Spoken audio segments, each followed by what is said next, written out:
Her mother-in-law never raised her voice. She did not need to. A look was enough. A pause was a warning. A smile meant someone was watching. In that house, kindness was suspicious. Privacy did not exist, and mistakes were remembered. She learned quickly. This was not a home. It was a place where people disappeared quietly. What she did not yet understand was why she has been chosen. Because families don't keep someone under their control for no reason. And houses don't grow things over nothing.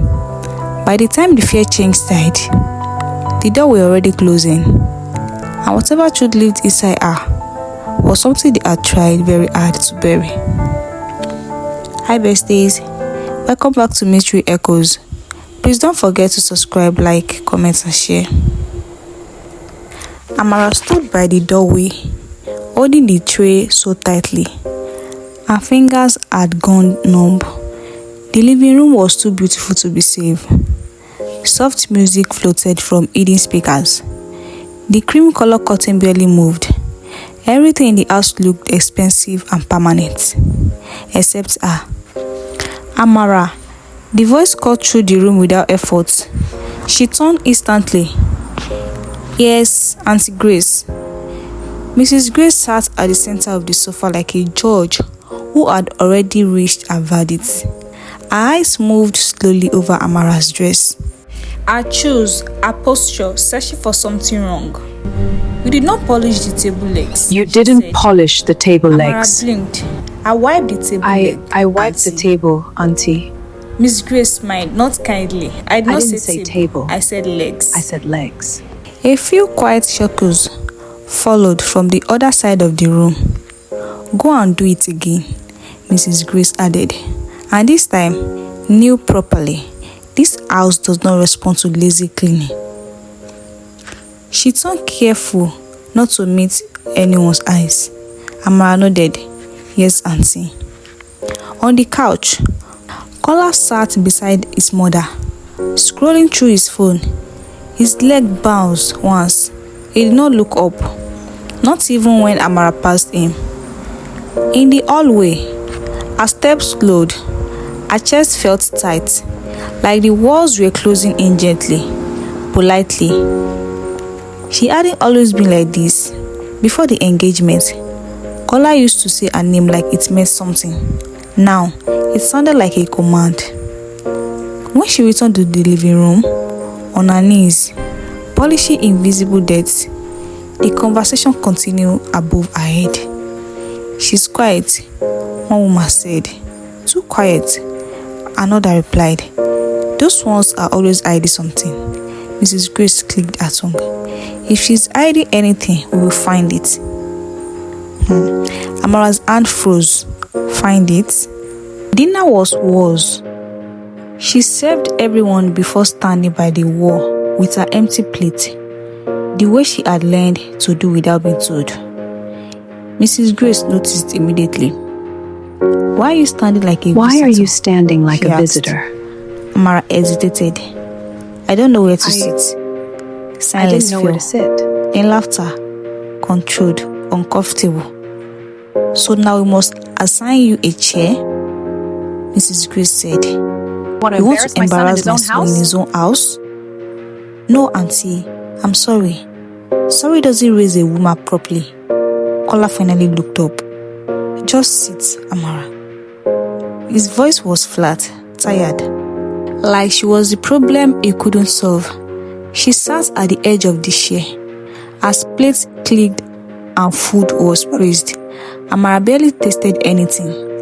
Every now and then, she felt eyes on her, measuring, calculating, like she was being weighed. Later in the small room they called hers, Amara locked the door and leaned against it. The house was quiet now, but the silence felt louder than the insults. Her phone vibrated. Once, unknown number. She stared at the screen for a long moment before opening it. Unknown? It read, "You don't know why they really accepted you." Her breath caught. Another message came immediately. and they will never tell you. Amara's finger trembled. She typed, "Who is this?" The reply came slower this time. "Unknown. If you value your life in the house, keep acting small." The screen went dark. Amara slid down until she was sitting on the floor, her back against the bed. Her heart beat too loudly. She listened, suddenly aware of footsteps passing her door. Someone stopped. The handle moved slightly, then nothing. Outside, the light in the compound stayed on, burning through the night. Inside, Amara understood something she could not yet explain. She had not been brought into this family to be loved. She had been brought in to be controlled, and whatever they were hiding, it was afraid of her. Amara was still sitting on the floor when the knock came. Not loud, not gentle. 3 taps, measured and certain. She stood slowly, her legs stiff, and she opened the door. Mrs. Gray stood there alone. No wrapper, no jewelry. Just a simple night dress and eyes that looked sharper in the dim hallway light. "You didn't come to say good night," she said. "I didn't want Amara to disturb lowered her you, head. Auntie." "I don't want to disturb you, Auntie." Mrs. Gray stepped inside, without waiting to be invited. She looked around the small room, her lips tightening. "This room," she said, "is temporary." Amara said nothing. Mrs. Grace turned to face her. "Everything here is temporary. Comfort, safety, even your engagement." Amara felt the words settle heavily between them. "You are here because my son wants peace," Mrs. Grace continued. "Not because you are special." "Yes, Auntie," Amara replied. Mrs. Grace reached out and adjusted the collar of Amara's night dress, slow and deliberate. "In this family," she said quickly, "women earn In their this family, place." women earn their place. She stepped And closer. some women never do. "And some women," she added, "never do." Her phone vibrated suddenly. Mrs. Grace glanced at the screen. Something flicked across her face. Anger, then control. She slipped the phone bag into her pocket and smiled faintly. "Tomorrow," she said, "you will go with me to see Eda Sadiq." Amara's stomach dropped. "Why?" Mrs. Grace's mind disappeared. You don't ask why," she said. You listen. That's how girls like you That's how survive. girls like you survive. She turned toward the door, then paused. "One more thing," she said without looking back. If anyone contacts you, old friends, distant old relatives, friends, strangers, distant you tell me relatives, first. strangers. She looked over her shoulder. "You tell me first. Okay?" The door closed softly behind her. Amara stood frozen. Her phone vibrated again. She did not want to look. She looked away. "Oh no." It read, "He's afraid now." Amara's finger felt good. Another message followed. "Because tomorrow they plan to confirm something," she typed quickly. "What?" The reply came after a pause that stretched too long. "Your silence has been protecting them." A creak sounded outside her door. Footsteps. Then caller's voice, low and uneasy. "Amara," he called. She wiped her face and opened the door. He stood there with his hand in his pocket, eyes avoiding hers. My mother said you were upset. I'm fine, fine. she said. Good. He nodded. Good. Then, she just wants things done properly, caller said. Amara searched his face. Properly? For who? He stiffed. You worry too much, he said. Just do what she asks. It will be easier. He turned to leave. Kola, Amara said. He stood, but did not turn around. Why did your mother really agree to this marriage? His shoulders tensed. That is a strange question. She watches me like I don't belong here.